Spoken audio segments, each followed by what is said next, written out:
বিদুরের নেতৃত্বে সভায় প্রবেশ করলেন কুন্তী। তাঁর পেছনে এক সারিতে দাঁড়াল ৫ পাণ্ডব, যুধিষ্ঠির, ভীম, অর্জুন, নকুল ও সহদেব। বিদুর ধীরে ধীরে সভাসদদের সামনে পরিচয় করিয়ে দিলেন।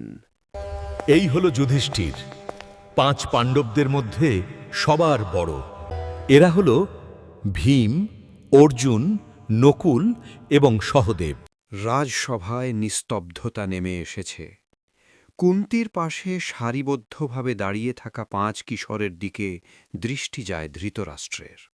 মনে পড়ে যায় তার প্রয়াত ভাই পাণ্ডুর কথা।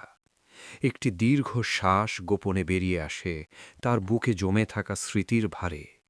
তখন ধৃতরাষ্ট্র ধীরে, ভারী কিন্তু স্নিগ্ধ কণ্ঠে বললেন, পাণ্ডুর ৫ সন্তান, কুরুবংশের ভবিষ্যৎ বংশধর। কুন্তী পঞ্চপাণ্ডবদের নিয়ে সভাকক্ষ ত্যাগ করলেন। পিছনে দূরে দাঁড়িয়েছিল দুর্যোধন ও দুঃশাসন। পাণ্ডবদের দিকে তাকিয়ে দুর্যোধনের চোখে ছিল অজানা ভয় আর ঈর্ষা। দুর্যোধন মনে মনে বলল, এরা যদি পাণ্ডুর সন্তান হয় তবে আমিই বা কি? দুর্যোধনের কথা শুনে দুঃশাসন গভীর চিন্তায় ডুবে গেল। তার মুখের হাসি মিলিয়ে গেল, চোখে নেমে এলো অস্বস্তির ছায়া।